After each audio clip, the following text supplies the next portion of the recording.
Welcome to the Good Korean afternoon, Dudes everyone. Outside I'm Cho, podcast. and welcome back to another episode of the Korean Dudes podcast. Today, we're going to be looking at victims of Kim Il-sung's rule in North Korea. Today, we have three guests: Bok Choi-lee, Park Ji-sun, and another very esteemed guest, former Vice President of North Korea, Kim Pyong-sik. Whoa. Let's start off with Bok Choi. How was your life under Kim Il Sung's rule, Bok Choi?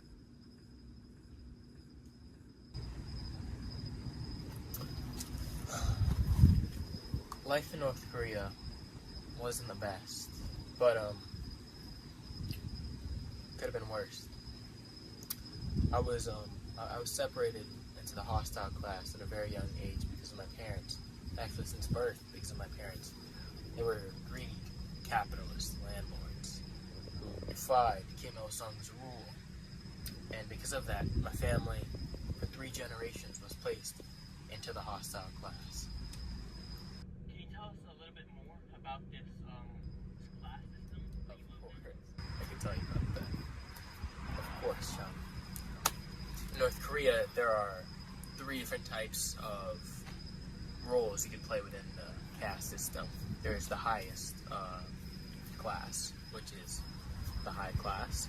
Those are mostly made out of teachers, people who Kim Il Sung could have trusted, soldiers in his army, leaders, office workers, people who were educated.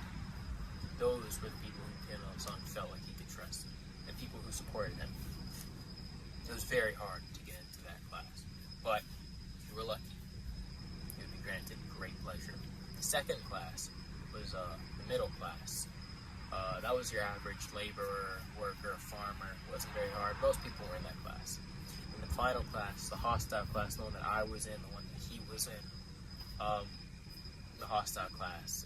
Anyone who opposed his rule, anyone who was deemed undesirable, any people who followed capitalist or Western ideas that thought they could generate more money off of other people were put into the hostile class alongside their family. It was terrible. Wow, that's deep.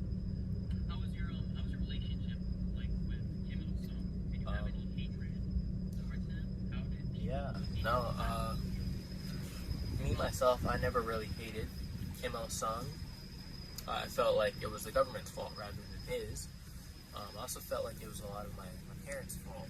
But now that I'm free from his rule, I feel like maybe I was a bit captivated by his rule. I knew nothing better, so I was put under an illusion that it was my parents' fault rather than the government's fault for treating me so harshly.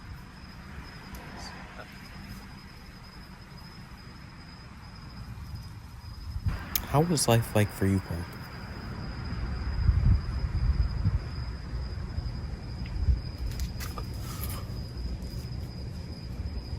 Life in Korea was terrible for us.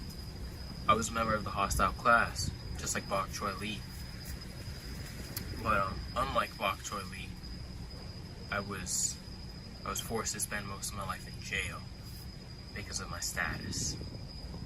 You see, I had some ideals that didn't align with what Kim Il Sung wanted, and so what they did is they threw me into a prison for most of my life, where I was tortured, beaten, and sentenced to degradation for most of my life. It was disgusting, it was abhorrent, and it's because of Kim Il Sung and leaders like Kim Pyong-sik, him right over there. He's to blame for this. The only reason why I got out of the jail in the first place was because it was destroyed to make a villa for Kim Il Sung. Kim Il Sung was a bit of a hypocrite because he believed in a very terrible treatment of his people while upholding his own luxury lifestyle. How was life like for you, Kim? Life for me was very hard from a young age. You know, as Vice President of North Korea, Kim Pyong-sik, I also shared your grievances. I was born into a poor family and raised by a poor family in North Korea before Kim Il Sung's rule. It was harsh. There were very hard living conditions before Kim Il Sung took the place as leader. When he did, I was able to climb the ranks due to this new system that he set up. And because of that, I rose to power and I became this trusted vice president. It was great, you know. And for the treacherous crimes that we committed, I seem to have no recollection of such events. I mean, I would never send innocent people to jail, even if we disagreed with them or felt like they would have been